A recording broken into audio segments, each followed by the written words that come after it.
Hello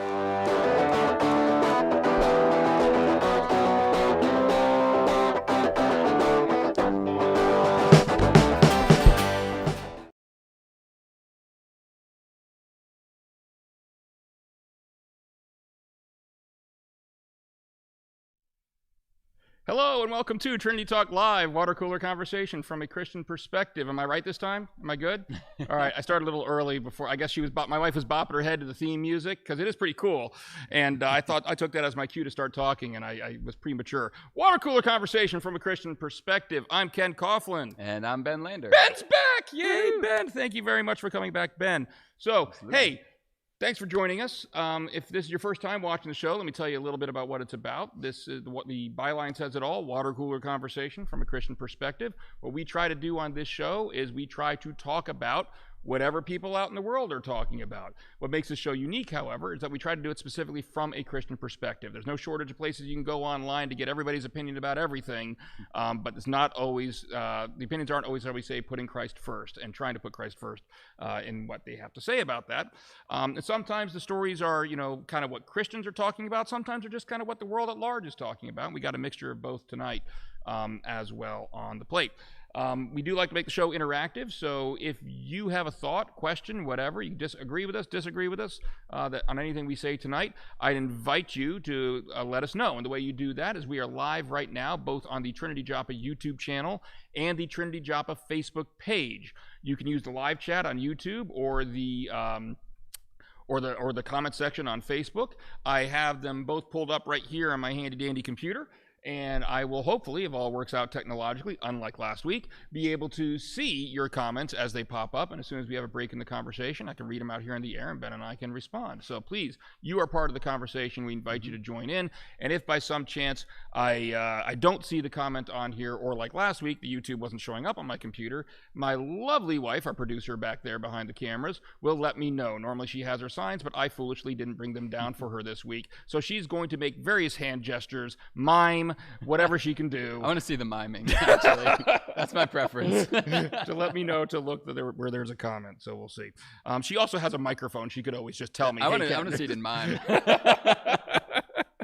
So anyway, before we get started, I do want a couple things. The first thing I want to note is that anybody here from Trinity who's on our vision team, or our staff, rather. We had a staff meeting earlier today, and at that point, I updated the staff saying we were at 907 subscribers, and I told everybody in the staff that if they were not subscribed to the YouTube channel, that their first order of business was, as soon as that staff meeting was over, to subscribe to the YouTube channel. So I just want to say to whoever that staff member was, thank you, because we are now up to 908 subscribers. So there's no shame. It's okay. We don't need to out you and say that this person wasn't subscribed till now. We're just appreciative that you did. And for anybody that's watching now, you can help us, if you're not subscribed also. Subscribe to the channel. Yeah, we're at 908. For those of you who know how YouTube works, there's a lot that comes into play when you get to that 1,000 subscriber mark. So that's what we're really pushing for. We got 92 to go. I'm going to feel really bad if we lose subscribers at the end of this show. But seriously, if you haven't subscribed yet, please do, and tell your friends about it.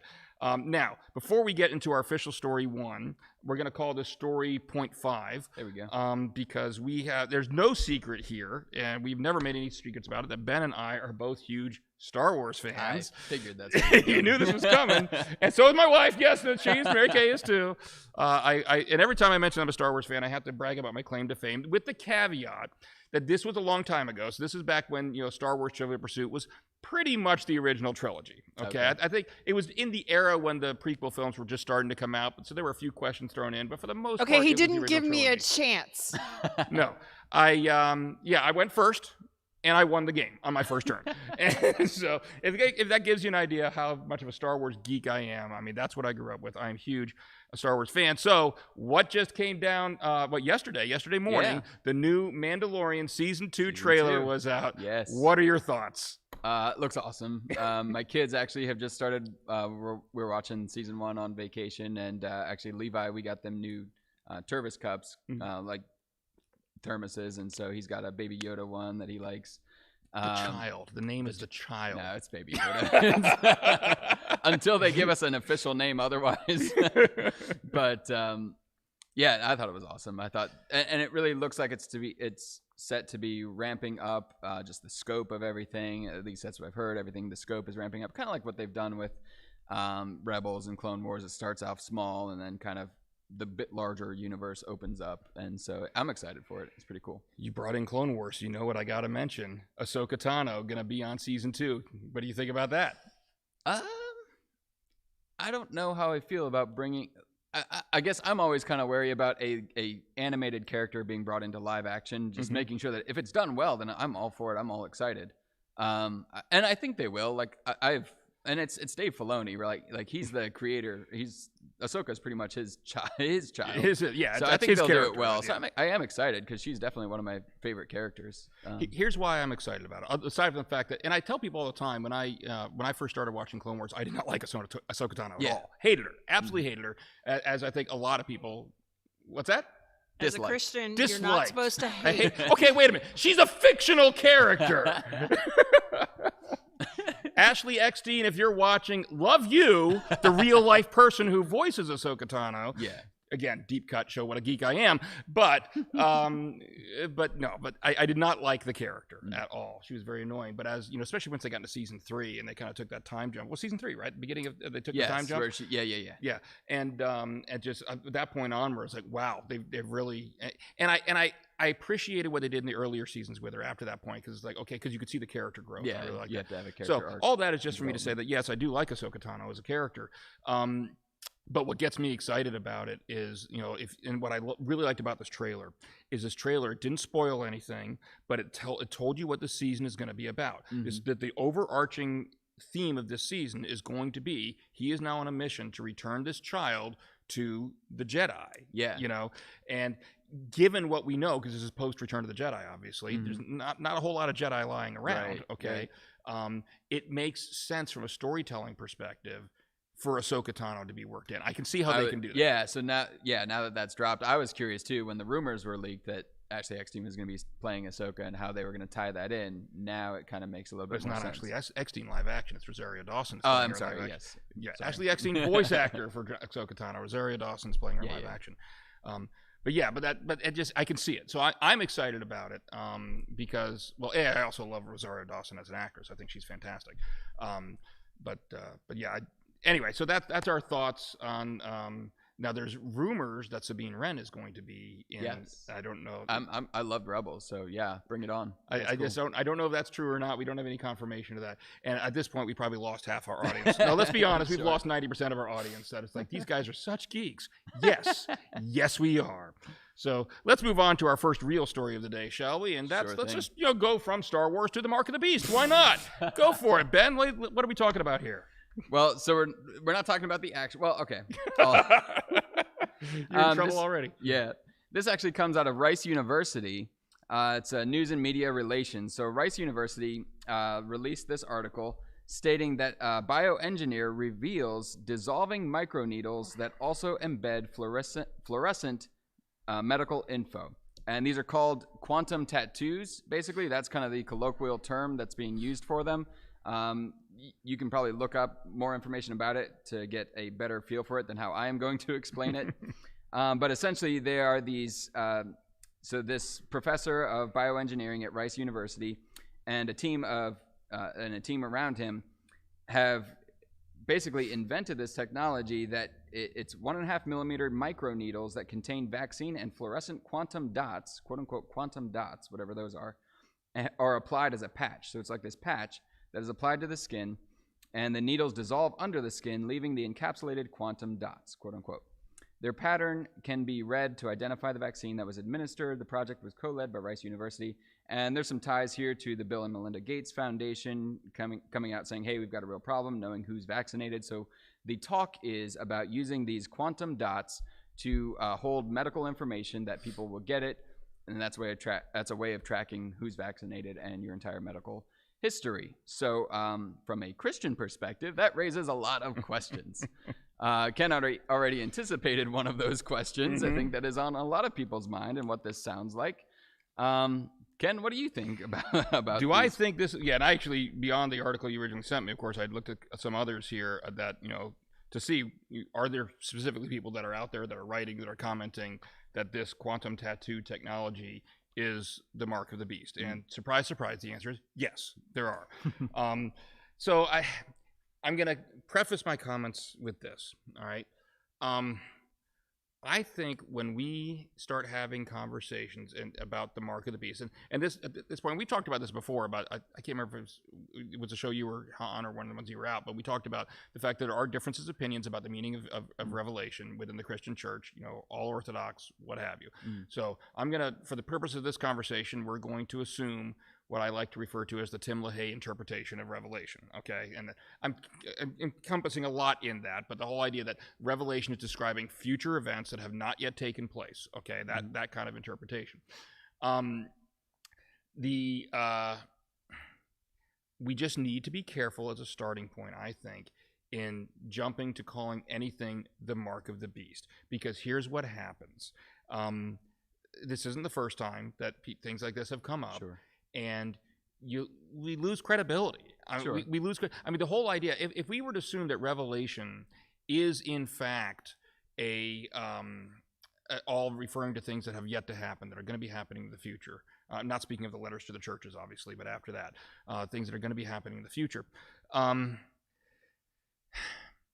part of the apologetic power of that, when the tribulation comes, will be the ability to open it up and say, look what was written thousands of years ago, and you see it happening right now, all right? It loses some of that apologetic power when that day comes, if this is the 572nd time that someone has said this is the mark of the beast, all right? And so, I'm not saying one way or another is or is not, I'm just saying you need to be careful about stuff like this. We need to be careful. Now, is this the mark of the beast? I'm going to go out on a limb and say, no, I don't think it is, all right?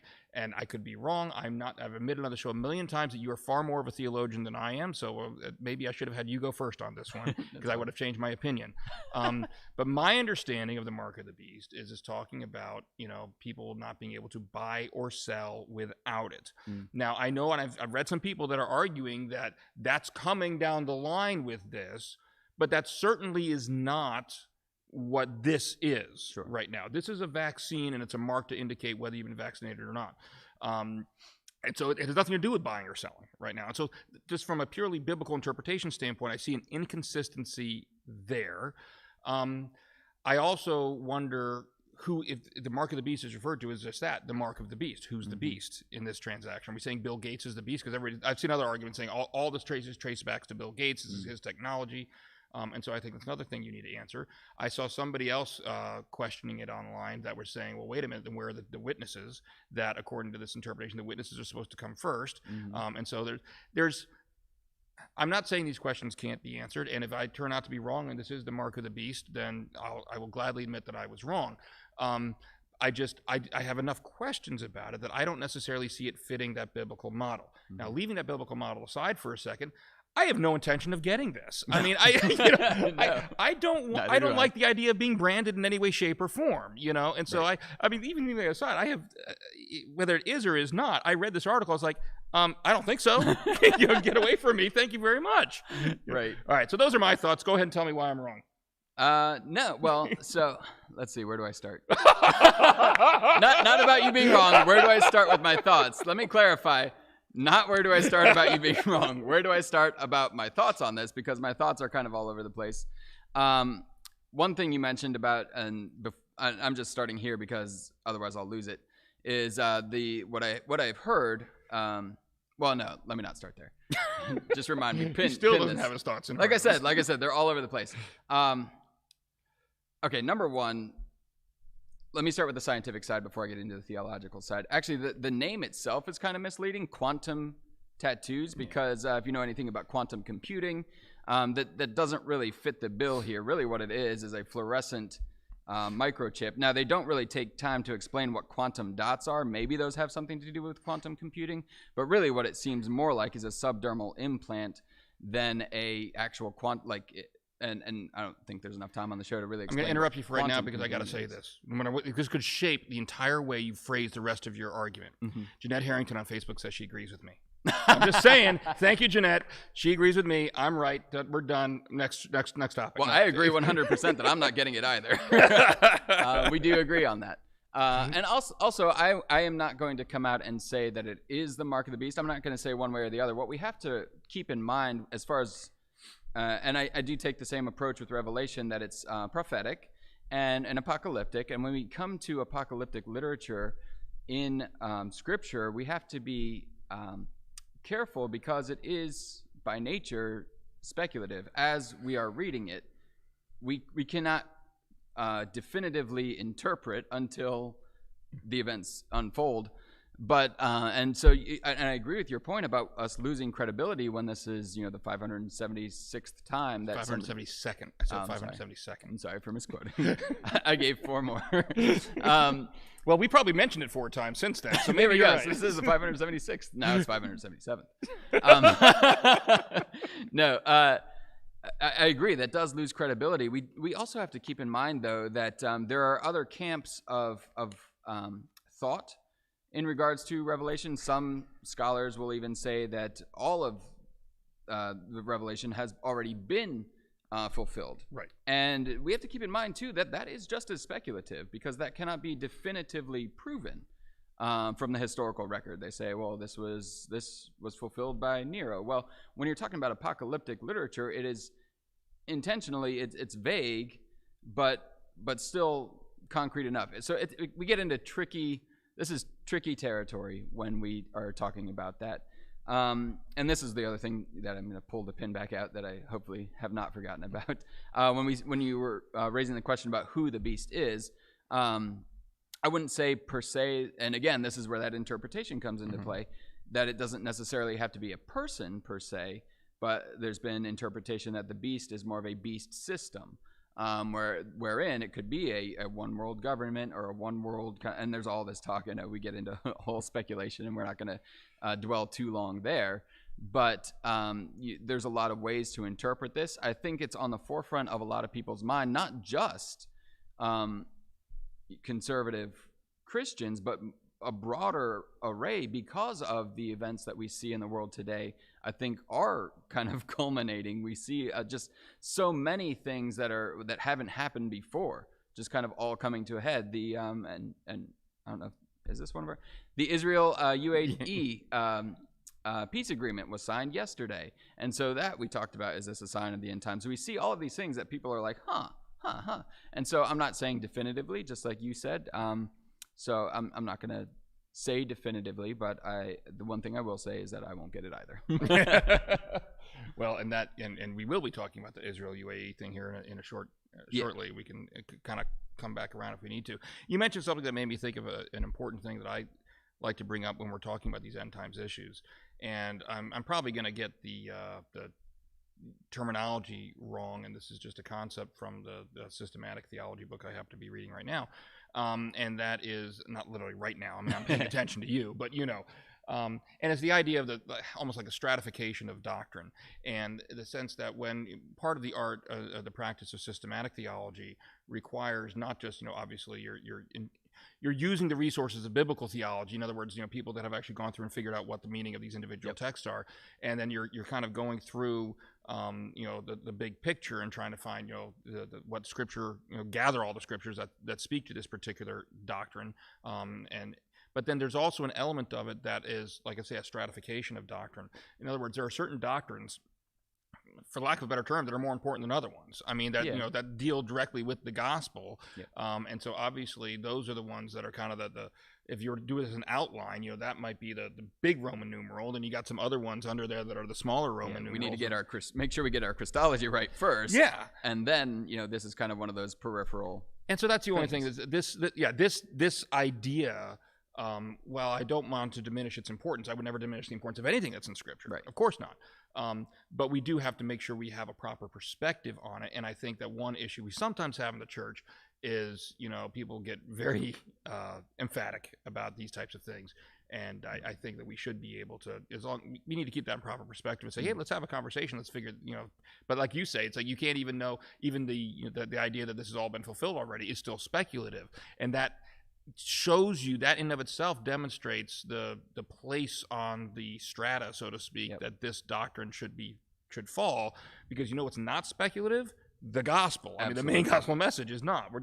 God did not leave us room to start guessing around about that. So anyway, that's all. I don't know if that inspires anything else from you, but that was... No, I think that's point is well taken, and I agree completely that, we do have to keep in mind when these things come up, not to make a law where there is none, or not to, say definitively, not only because we lose credibility when it turns out not to be true, when we make predictions of, this is definitely the date as well, because then we start to lose credibility, but still be watchful.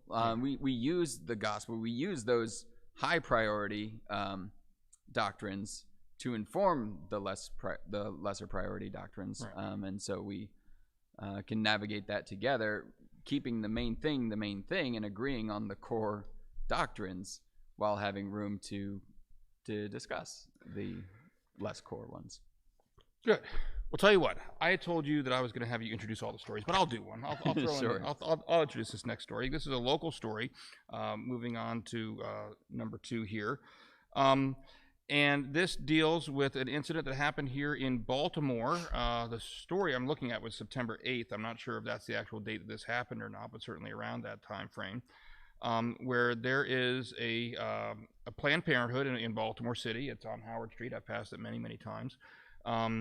And what's described here is a group of students. The effort was organized by an organization called Students for Life in America, painted the words "Black Preborn Lives Matter" on the street in front of the Planned Parenthood there in Baltimore. It says police officers did arrive on the scene shortly after they began to paint. But the police did not make them remove the message, and they didn't issue any citations to any of these people. And then the Baltimore Police Sergeant Vincenzo Julio, and this is a quote from him, he said that message will remain here unless the city wants to come and take it out, and that would be outside of the police department. So we've talked a little bit in the past about a couple incidents, where messages were painted on streets, sometimes by the city themselves and sometimes by people that did not have the government authorization. This obviously was done without government authorization. So what are your thoughts on this one? It's interesting because what we see here is, yes, they don't have the government authorization, but you have somebody in the police force, the police sergeant, and this was kind of a point that was made with the whole John MacArthur thing. They had the police chaplain speak for. So you've got somebody on the police force saying they're not going to remove it, and that's kind of a bold statement too. Because yes, they didn't really necessarily go through the mayor of the mayor's office or whatever proper channels they needed to go to, but the police weren't going to enforce taking it down unless those orders came through. So I just thought it was a bold statement. The statement in itself, "Black Preborn Lives Matter," yes, I agree with, of course, as Christians too, and I think obviously it's pointed at the BLM movement, and it's making more of a statement than just what it obviously says. And I think what we've seen... Go ahead. I just want to ask you a question about what you just said right there. It is making more of a statement. Does that in any way hinder the message that's attempting to be communicated here? The fact that it is clearly... How do you think it's going to be received by people that are hearing this, that are seeing this? The fact that they decided to communicate this message in such a way that clearly was saying something, I won't say what, about the Black Lives Matter movement. Well, I'm sure there's going to be a group of people that see it as incendiary, and I'm sure, maybe it is. Maybe that was the intent, that it's incendiary. And we're already in a place in our culture where we're seeing just so much division and so much, one side, and again, this goes back to the cancel culture, one side fighting the other, where it's just a shouting match, basically, or it's a spray painting match. Well, yeah, thank you. Exactly, that's what it's come down to. And so I agree wholeheartedly with the message.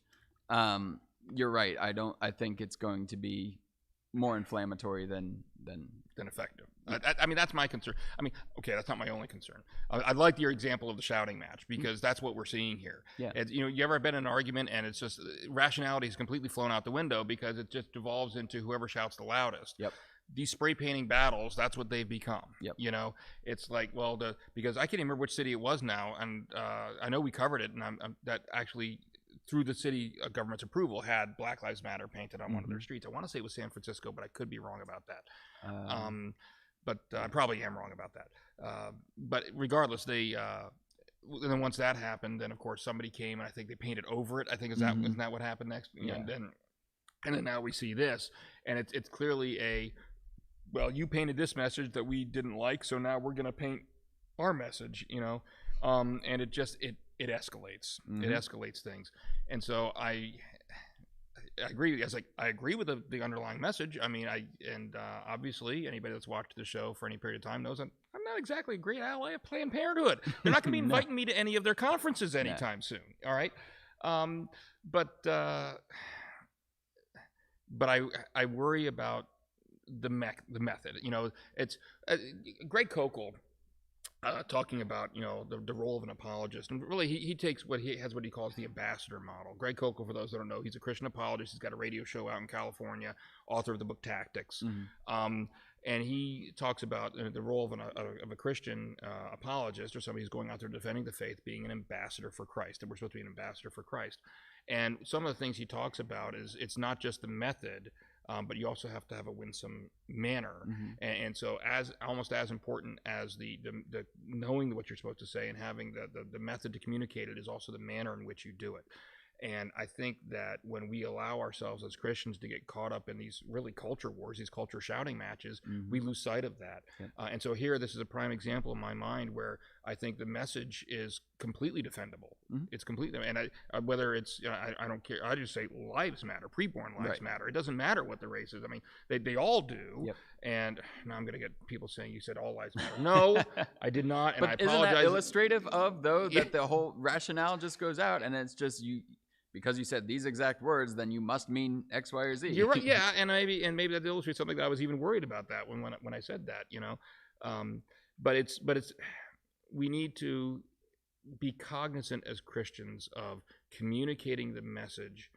And I don't want to make it sound like it's like, well, we always have to communicate the message in whatever way is going to be effective, because we all know that unless the Holy Spirit's moving on someone's heart, it's not going to be effective, period. Okay? True. Amen. But we are still called to be ambassadors of Christ. And I think part of that, I agree with Greg Kokel, that means that we have to be cognizant of the manner in which we're communicating these. And when you take, number one, the words that were painted were clearly, like you said, they're going to be inflammatory. So what do you think that's going to do? I mean, seriously, who do you think you're going to convince by that? Right. You're not. And then the method of doing the spray painting thing without authorization, clearly illegal. Then we get into the whole respect for your civil authorities discussion. We can get into that as well. But fundamentally, as far as communicating the message, I think that the manner, the content of the message here is now going to get lost behind the manner in which it was communicated, and that's a shame, because obviously I think the content of the message and the fact that preborn lives are lives that do have rights and they do matter is something that is highly defensive. Yeah, absolutely. So anyway, anything else? Are we good on that one? I think we're good. We're sailing through. We got 5 stories we're trying to get through today. Now, awesome. 2 are kind of summary. Matter of fact, the next 2. So why don't you talk about that's the next one? It's kind of a throwback to something we've already talked about. Yeah. So actually, these next 2, as Ken was just alluding to, are kind of a throwback. I forget which one of them was first. UAE. Okay. And Israel. Yeah. So actually, I kind of referenced this earlier on, but for those of you who weren't aware, we had said this in a previous episode with Israel and UAE, and actually, there's been a development in it, not just. UAE is United Arab Emirates. Oh, yes. I'm sorry. The UAE is the United Arab Emirates. There was this peace deal that was brokered between Israel and the UAE. And actually, since then, Bahrain has joined in. And I think in that last episode, we even mentioned, the possibility of Bahrain joining in. And they have. And these are called the Abraham Accords.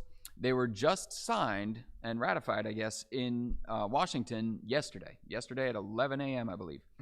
There was a whole big deal about it. They made a whole ceremony and everything. So what this does basically is that now Israel, the United Arab Emirates, and Bahrain have signed this treaty or this peace agreement, agreeing to establish peaceable diplomatic relations with one another. Not for land. It's a peace for peace deal where they're just agreeing on diplomatic relations. And so that's kind of it's important because it's going to affect relations in the Middle East, and we're going to see, I'm sure, I'm not sure exactly what we're going to see, but we're going to see some kind of effect in Middle East relations going forward. But again, people were saying at that time it was kind of a end time sign too, and we talked more about that in the previous episode. But is there anything? Yeah, I want to read. I went out and printed out the actual agreement, and I want to read a paragraph from it because I think, well, we could talk for the next several hours on just everything that's in this paragraph because it's such a dense paragraph. But it's paragraph 6 of the agreement, and it's titled "Mutual Understanding of Coexistence." And I think this really, this one paragraph really sums up the heart of the agreement. Here's what it says. It says the parties undertake to foster mutual understanding, respect, coexistence, and a culture of peace between their societies in the spirit of their common ancestor Abraham, and the new era of peace and friendly relations ushered in by this treaty, including by cultivating people-to-people programs, interfaith dialogue, and cultural, academic, youth, scientific, and other exchanges between their peoples. They shall conclude and implement the necessary visa and consular services agreements and arrangements so as to facilitate efficient and secure travel for their respective nationals to the territory of each other. The parties shall work together to counter extremism, which promotes hatred and division, and terrorism and its justifications, including by preventing radicalization and recruitment and by combating incitement and discrimination. They shall work towards establishing a high-level joint forum for peace and coexistence dedicated to advancing these goals. When I read that paragraph, yeah, I mean, there's so much in there, much in there. But a couple of things that I want to highlight. Well, first of all is even the title, coexistence. I mean, we talked about this a little bit last time. The recognition by the UAE that Israel is an entity that is entitled to its existence is huge in there. We talk. What the approach they take here is they find common ground. They try to say we're going on our common ancestor Abraham. And before people jump off the bandwagon, I would think, and you can correct me if I'm wrong, that even from a Christian perspective, we can say common ancestor Abraham. Now, we're going to disagree starting in that very next generation. Through Ishmael. Yeah. But Abraham, we can now, we're going to talk about the nature of God and all that. We're going to have more discussions, but you want to focus on one thing that we can probably safely base it on. It would be ancestor of Abraham between Israel and the UAE. They did talk about the visa and the consular services, so we're gonna see potentially embassies and things like that in there. Direct flights we mentioned. Direct flights were mentioned in there. The countering of extremism, committing to counter extremism, I think was a big thing that was in there. But here's what I'm going to ask about, because I think this is one that could go. A lot of people could take offense to or to object to, and that was the phrase interfaith dialogue. Now, did you see that one coming? I picked up, yeah. What does that mean? And because I've seen a lot of discussion on this online before, people say, well, hold on, we Christians, Jesus is the truth. And so we can be respectful, we can be polite and tolerant in the real term of that definition of that term of other faiths, but there's really not much room for dialogue with other faiths. What say you? Well, I think it sums it up right in that first phrase, coexistence. When you have interfaith dialogue, and I picked up on that too while you were reading it, presumably, of course, with Israel being a predominantly Jewish nation and the UAE being a Muslim nation, they're talking about Judaism and Islam. Right. But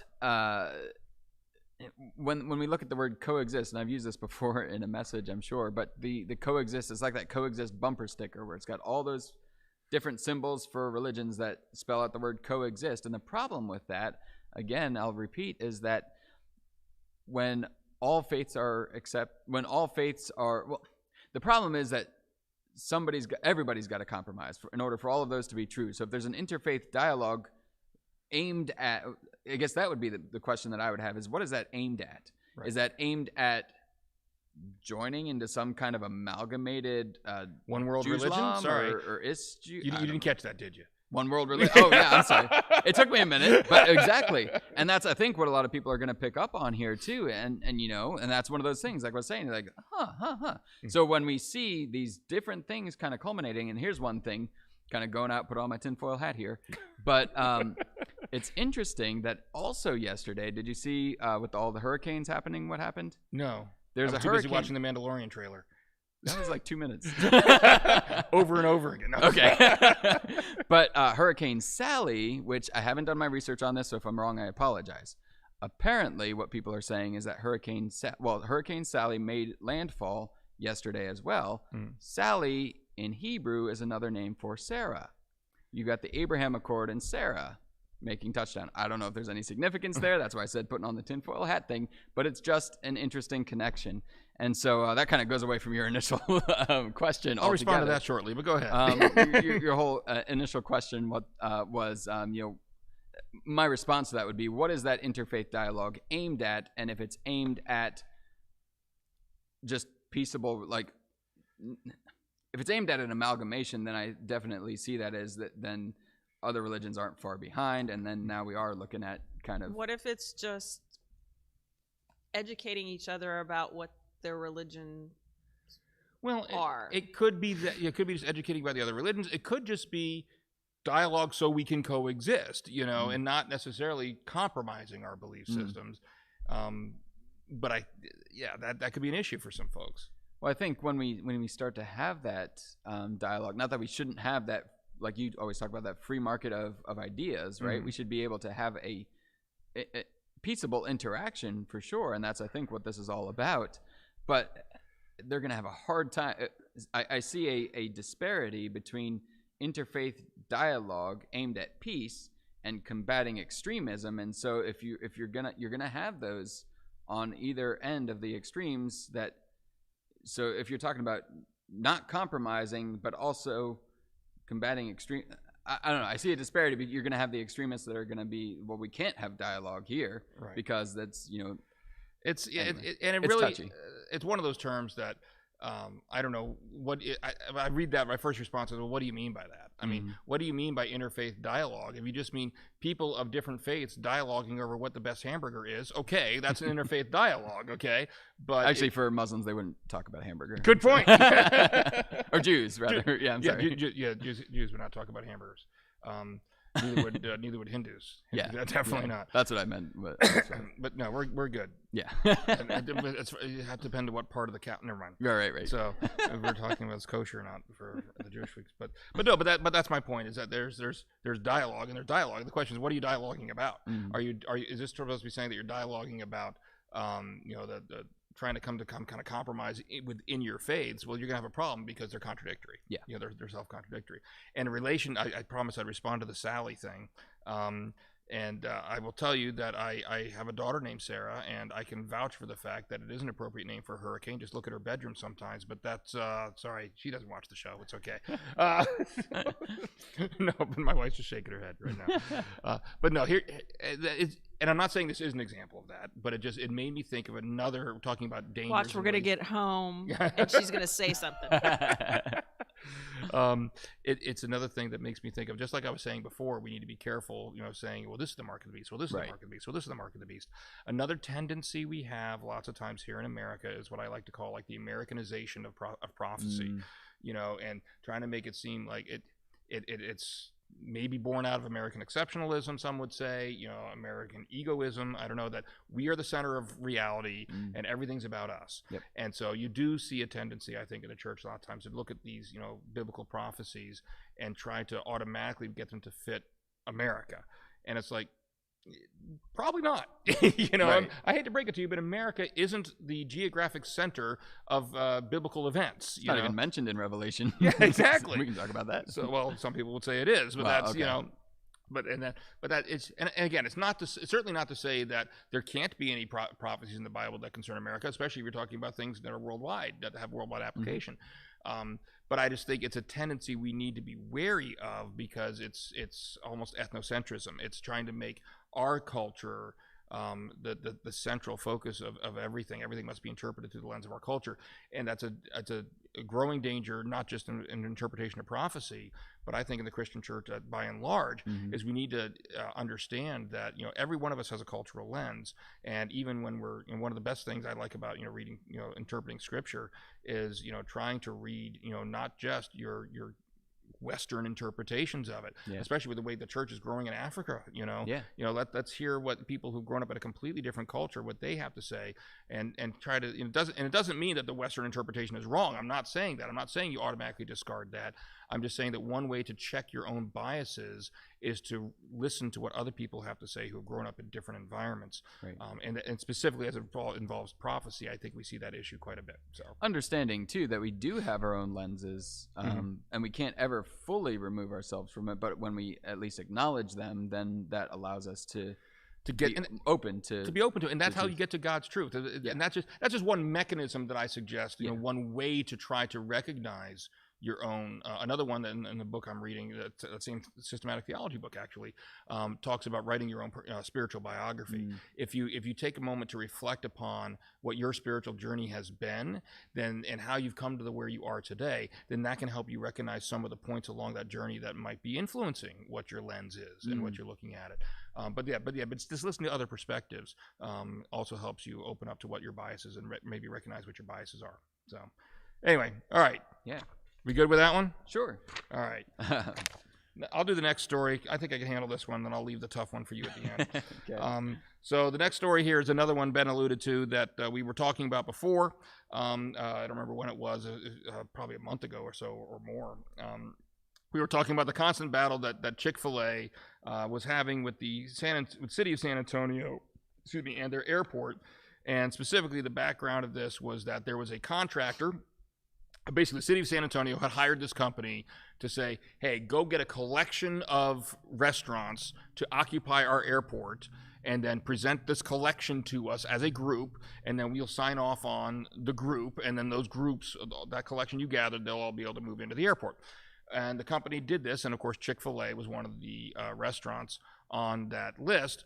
And then there were the city council in San Antonio, basically after what it sounds like initially being okay with it, they kind of backtracked and said, no, we're not okay. The initial, and let's face it, probably the real reason was because they objected to some of the stances that Chick-fil-A has taken, and not supporting LGBT. Although even then we have to be careful because Chick-fil-A has a same non-discrimination policy in employment and everything that everybody else does. And so it wasn't that. It was more a matter of the donations that we're making and what groups they were making donations to on the corporate level that they objected to. And so they said, we will agree with this grouping, but you got to take Chick-fil-A out and you got to replace Chick-fil-A. Big lawsuit ensues. We were talking about that, but hashtag save Chick-fil-A was trending, and that's why. Yep. But this is the latest headline that just came down. This was Christian Headlines yesterday, Tuesday, September 15th. It says, after a year-long battle between the city of San Antonio and the Federal Aviation Administration, Chick-fil-A will be allowed to reopen in the San Antonio International Airport, according to the Dallas Morning News. The fast food chain will be offered a location in Terminal A of the airport at reasonable and customary terms, an FAA spokesman said. And here's the fun part that I love, the very next sentence. But Chick-fil-A will likely not come back. And the other background thing is that they did pass, I think it was a state law in Texas that basically said you can't discriminate in these contracts for the religious views of the company. And so, and that's what the lawsuit was about. It was kind of trying to use that new law retroactively, and they didn't win at that. But now it looks like they've turned things around and they've said, yeah, we're going to go ahead and we're going to extend the invitations to them. But I guess my question is twofold. Number one, if you're Chick-fil-A, do you accept the invitation? Number two, do you think the city of San Antonio kind of knew that Chick-fil-A wasn't going to accept the invitation? Is this really a genuine offer? I don't know. I mean, I guess if they're bluffing, they can call their bluff. But that's exactly, my question there is that, well, how do they know Chick-fil-A will likely not return? And if you're Chick-fil-A, do you do it just on principle of like, okay, yeah, this is a win here? And it's interesting in that, I don't know if it was a typo or something, but it said they're going to reopen. Now, my understanding is that they were in the bid in the beginning, so how are they reopening? You're right. I don't think they were there in the first place. I could be wrong about that. So maybe that's a typo in there that they're reopening because they weren't there to begin with. So if I were running Chick-fil-A, maybe thank God I'm not. But I maybe would take them up, call their bluff just on principle. However, I don't know why they would say that Chick-fil-A is likely not to come. I mean, it's good for their business. They're opening a new store, and I'm sure they would get a lot of traffic through there. So I don't see why it would not be advantageous, especially if there is a promise of fair treatment to them. I don't see why it wouldn't be advantageous for them to open in the San Antonio airport. Well, there's the rub. And I'm going to put my businessman hat on for a second here, because it's my understanding that Chick-fil-A are all individually owned franchises. So it's not like you're talking about a large corporate entity that is like, making money hand over fist to begin with, or exclusively. Obviously, they would get some money. The corporate entity would get some money from this. And so it's like, okay, well, on principle, we can go in and we can open up this one store, and if it all backfires and they kick us out or don't renew the lease a year from now, then oh well, we got 15 billion other stores that we're making money off of. There's some, I don't want to, maybe somebody who has multiple locations even, but there's some small business person who would be the one that would be having to take the financial risk to actually do this. And so and this is all speculative, I don't know if this is the reason the article is saying this, but that's the thing. If I were a business person with my money having to be on the line for this, my concern would be, after the way you treated me in the past, what reassurance do I have? Why should I believe you? And all this says to me is that the next time you kick me out, you're going to be a little smarter about the way you do it, Yeah, well, and therein, I guess, is the issue, because like, if it is really a fair, unbiased offer, then because then in theory it would be just the same amount of risk that any other business is going to be taking. But there's history there, right? Exactly, there's history. So that, maybe we'll have to do another follow-up story to find out if we hear whether Chick-fil-A actually did open in the Part San Antonio. 3, Chick-fil-A, the saga of Chick-fil-A. And then if they do open, we'll advise all 908 of our subscribers, I haven't checked to see if it's changed during the show, to go to the San Antonio airport, book a flight to San Antonio and go to Terminal A. Make sure your flight goes into Terminal A. Just not on a Sunday. Not on a Sunday, yes. So that you can watch, or so you can dine at Chick-fil-A and support them for that. But anyway, I think we're still at 908 subscribers. I don't know that. I'll have to check. But anyway, so... All right, so those are the two updates. Maybe we'll revisit that one again. We have one more story for today. Ben, what is it? All right, so, oh man, I just lost it. Well, I only have one of these. So, Ligonier Ministries releases, it says biennial, their State of Theology. So this is a survey that they do in America for Americans, and they break it down into the general American population. We always like to throw in here these surveys, and it's always, right. I know. It's always the last story. We always close out with them. Yeah, it's just tradition. So if you at don't this like point. stories, you can don't tell people to tune out. Ken, that's not the way to do. But actually, this one was kind of concerning, because in the way, well, I'll just read some of the stats, and then it asks questions based on who is Jesus. That's one of the big questions. And again, going back to getting our Christology right here as one of those main doctrines. For example, U.S. respondents in 2020, 52%, this is the general population, 52% agree with the statement that Jesus was a great teacher, but he was not God. 52%, that's more than half of the American population, agree that Jesus was not God. 36% disagree, and then there's a combined 10, 12, I'm trying to do quick math here, 45% that is unsure. Did not strongly agree or disagree. That's the regular population. Among evangelicals, however, so we shouldn't be too surprised to see that in the American population. Among evangelicals, though, the same question was asked, and 30% agree. Almost a third of all evangelicals agree that Jesus was not God. 66%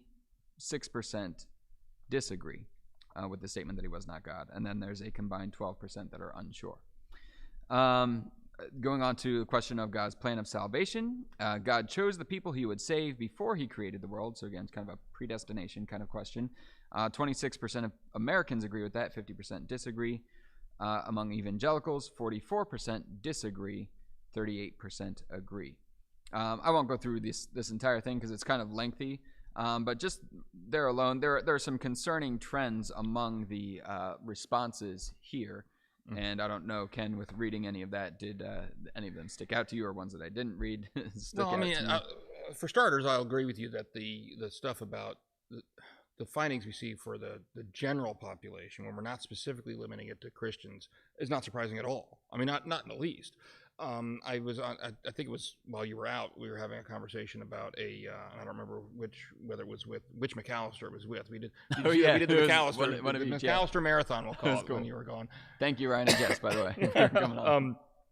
But we one of the things we talked about was a conversation I'd been having with a gentleman online, and I won't go into too many specifics, but the basic gist of it was what started it was a misunderstanding about Christianity and salvation, and the thrust of what this person said gave the impression that the way Christianity works and what Jesus taught was, if you don't, you must do good deeds, go to heaven. Don't do good deeds, get eternal damnation.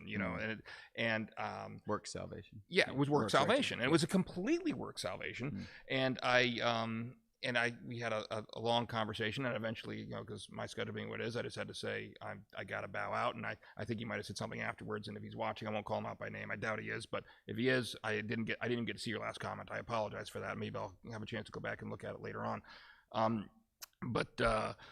But that there was this perception out there, and of course, initially when on the initial posting, there's people affirming and saying blah blah blah, and so we had this long theological conversation about and this particular individual claimed to have some biblical training in college and everything, and I got a little snarky and I apologized for it, even before I did it, but I was like, basically pointing out that biblical training.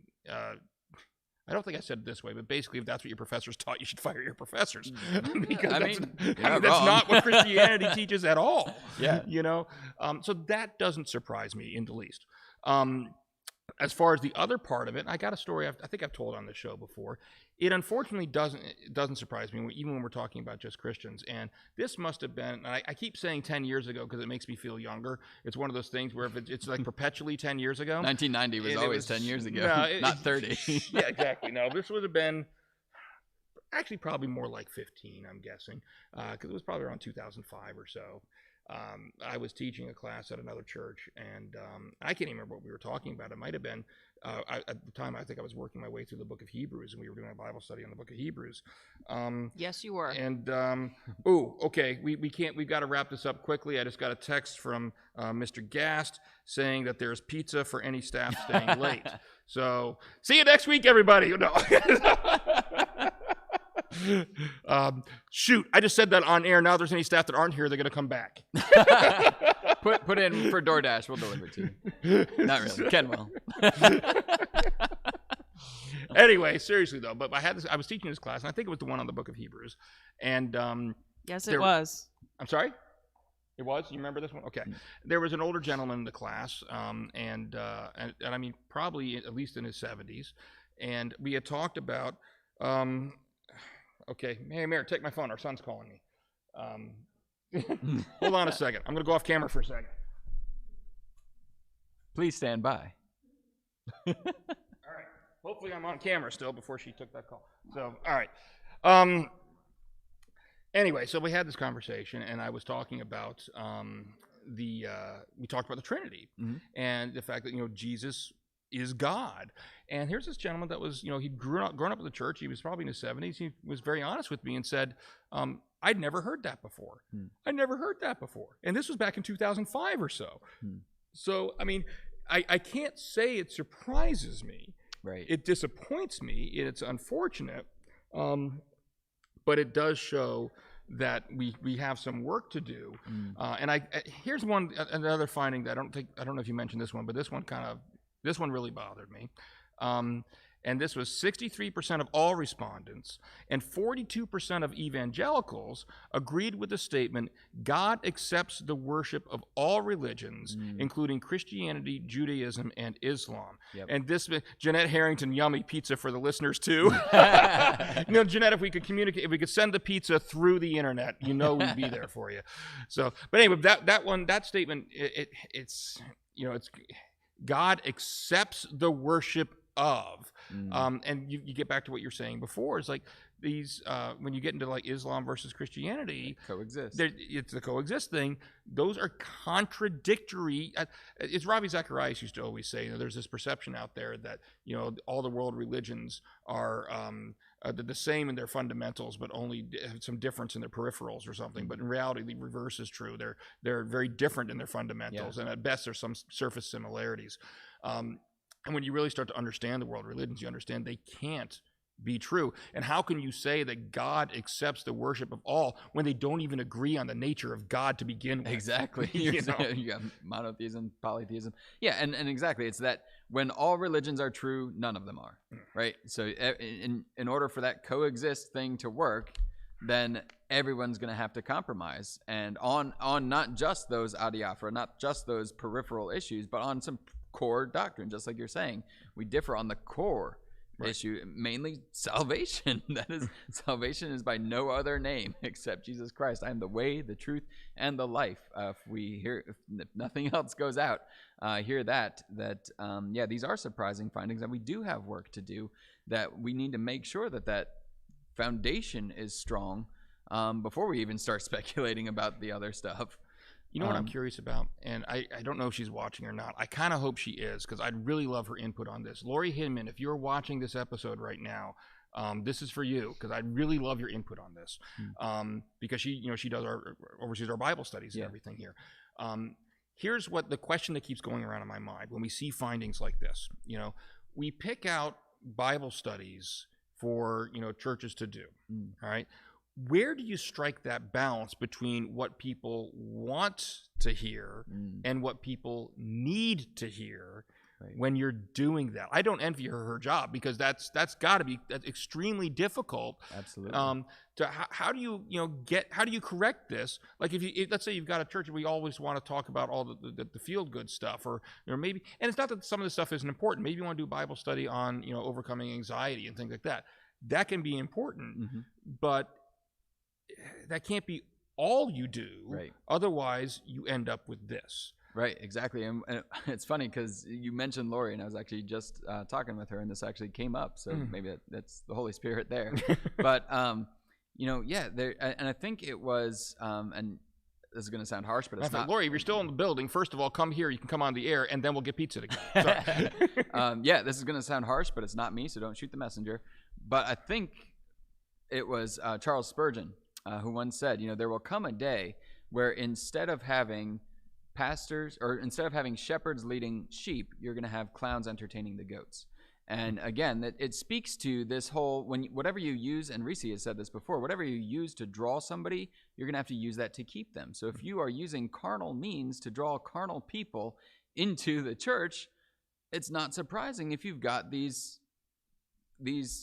fundamental differences of, and if that's never addressed in those, yes, evangelism is definitely part of the church, but it matters how we bring people into the church. Our mission is to spread the gospel, and we have to be firm on that, but yet loving in a way that isn't, just all hellfire and brimstone, but in a way that doesn't also sidestep the issue to where people are confused on the fundamentals.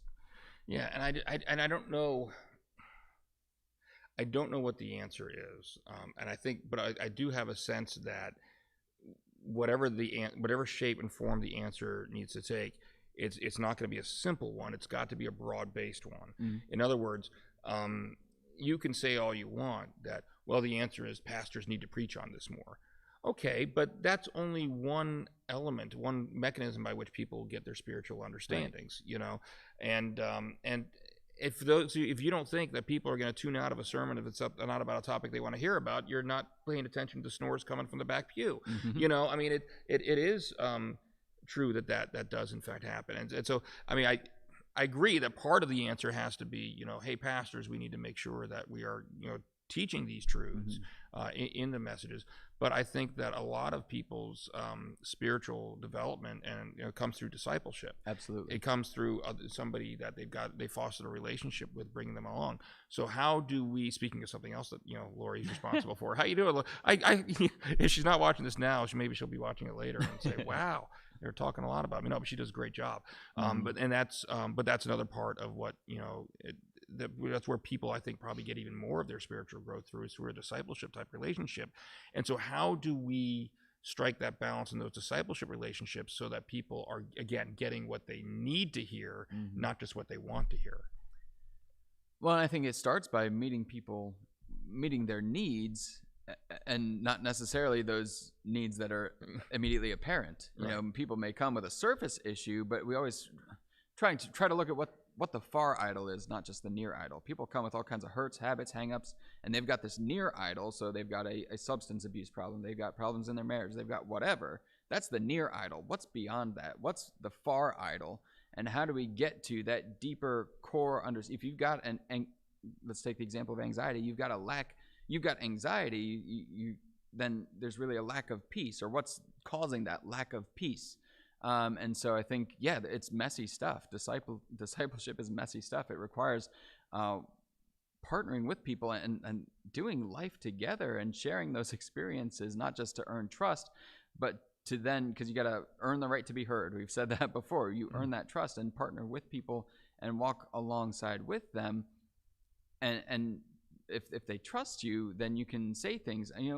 Scripture says that the wounds of a friend can be trusted, but an enemy multiplies kisses. So when you're trusted, when you have a friend, you can trust them to say something that's hard, but you need to hear it. So we need to earn that right to be heard first. And that's the messy work of discipleship. So it is twofold. It needs to be preached from the pulpit, but that can't be where it solely rests. There has to be a responsibility on the people too to want to. You can't lead a horse to water and make it drink, or you can lead a horse to water, but you can't make it drink. Right. So there has to be a receptiveness, and there has to be, and that has to be earned. People in the trenches. Yes, that has to be earned. Right. Yeah. So and I agree. That's kind of what I'm talking about, the broad look of it. That's whatever the answer is. I think that's broadly what it has to look like, and how you work out the specifics of that. Well, I'm sure it will vary based upon the individual congregation and the individual people and where they are. But this is concerning, and it's something that we've seen. Like I said, I've been witnessing it for at least the past 15 years, and I'm sure it goes back even further than that. So I don't think this is a new phenomenon. And the question is, how motivated are we as a church to do something about it? Well, if anything, and this was actually just brought up today, I think by Pastor Jay, if anything that COVID has shown us, it's where the holes are, where the cracks in our foundation are. And so there needs to be what we've seen with people leaving the churches in general. Churches have seen a exodus of people either, not coming back or for whatever number of reasons. That's not completely apparent yet. But those who weren't being discipled have a much easier time leaving the church. And so that is one of those holes that we need to fill and work harder on, and we need to be committed to that, to meeting people where they are, earning that right to be heard. And don't expect things to change overnight. Yeah, that's true. It's going to be a long journey. So we've got to stay committed. There's another thing about our American culture. Sometimes we think we want to fix it and fix it now. It's like it's a marathon. It's a marathon. It's not a sprint. So did that come through on the mics? I don't know. We just got a really loud bang here. I don't know what it was. Hopefully everything's fine. And it was a God shout of agreement. Or God saying, show's over. Time to wrap it up. Yeah, so one or the other. You've been talking long enough, and my grumbling stomach will agree with that. Time for pizza. What's that? Yeah. Time for pizza. Time for pizza. Yes, it is time for pizza. So anyway, on that, thank you very much. We got through 5 stories today, or 4 and 2 halves, or 3 and 2 halves, or so. I don't know how you want to put it. But seriously, thank you very much. Good to have you back. Good to be back.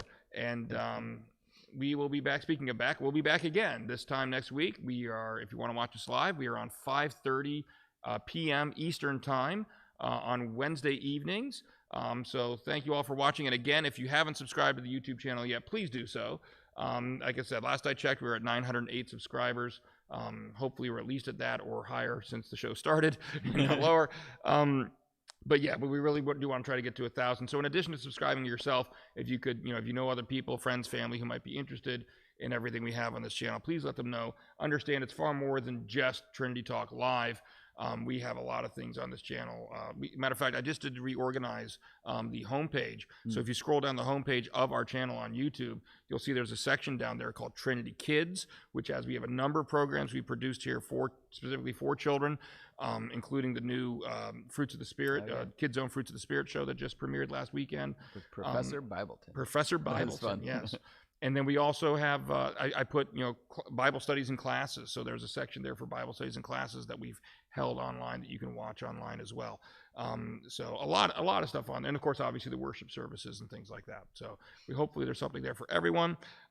So thank you very much. And Jeanette, thank you very much. You two have a blessed evening. And thank you, Mary Kay. Thank you, Ben. And we will see you all next week. God bless.